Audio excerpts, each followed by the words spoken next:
Pemenang hadiah Nobel Tunggal Bangladesh Muhammad Yunus mengangkat sumpah sebagai Ketua Pemerintah Sementara negara itu pada hari Khamis. Ia berlaku selepas beberapa minggu protes yang menyebabkan kejatuhan kerajaan Perdana Menteri Sheikh Hasina.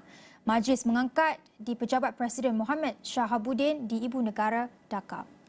Sementara itu, Muhammad Yunus tiba di tanah airnya sesulang peletakan jawatan Sheikh Hasina sebagai Perdana Menteri. Beliau yang berada di Eropah untuk mendapatkan rawatan di Perancis tiba di lapangan terbang antarabangsa Hazrat Shah Jalal di Dhaka pada Khamis. Ketibaannya disambut Ketua Tentera Negara Jeneral Waqar Uzzaman yang ditemani Ketua Tentera Laut dan Udara. Beberapa pemimpin pelajar yang memimpin pemberontakan menentang Hasina juga hadir di lapangan terbang bagi menyambut kepulangannya. Muhammad dalam sidang media menyifatkan penunjuk perasaan pelajar menyelamatkan negara dan melahirkan semula Bangladesh.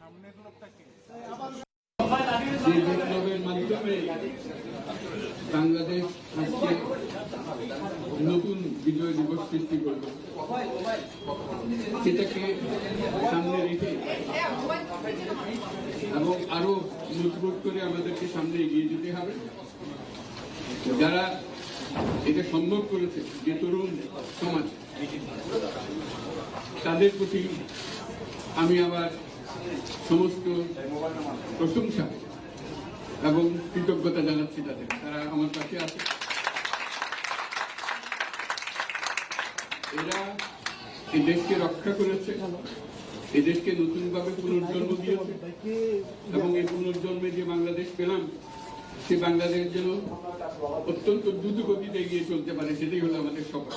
সেটা আমরা রক্ষা করতে চাই, এগিয়ে যেতে চাই এবং যার কারণে বাংলাদেশ এই দ্বিতীয়বার স্বাধীনতা অর্জন করবে। এই স্বাধীনতাটা আমাদেরকে রক্ষা করতেই হবে, শুধু রক্ষা করার নয়, এই স্বাধীনতার সুফল প্রতিটি মানুষের ঘরে পৌঁছতে হবে, তা না হলে এই স্বাধীনতার কোনো দাম নেই। এই স্বাধীনতাটি পৌঁছানো হলে আমাদের জগৎ আমাদের। Beliau dijadualkan mengangkat sumpah sebagai Ketua Kerajaan Sementara di hadapan Presiden Bangladesh Mohamed Shahabuddin pada petang Khamis.